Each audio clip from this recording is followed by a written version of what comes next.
सलामत आप दोस्तों, कैसे हैं आप? मसीह में मैं आपका खातम हाजिर हूँ।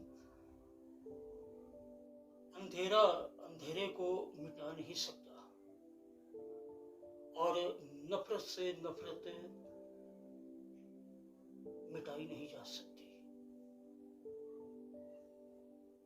ऐसे वक्त में अगर कोई चीज काम आती है तो वो सिर्फ खुदावंद की कुदरत और उसकी तसल्ली, इत्मीनान है।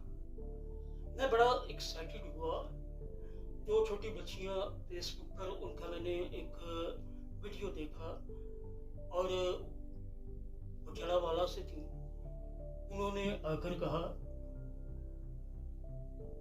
God bless you. जिन लोगों ने हमारे घर जलाए हैं, तो पीछे से दूसरी छोटी आती है और वो कहती है, खुदावंद उनके घर आग से महफूज रखे। अगर जो मकाम आप चाहते हो कि लोग आपको दें, वो मकाम आप दूसरों को दीजिए, आपका मकाम आपको हासिल हो जाएगा। अंधेरा अंधेरे को निकाल नहीं सकता, नफरत से नफरत मिटाई नहीं जा सकती। हम मसीही हैं और हमारा काम मसीह की पैरवी करना है। God bless you all. मुझे दुआ में याद रखिएगा।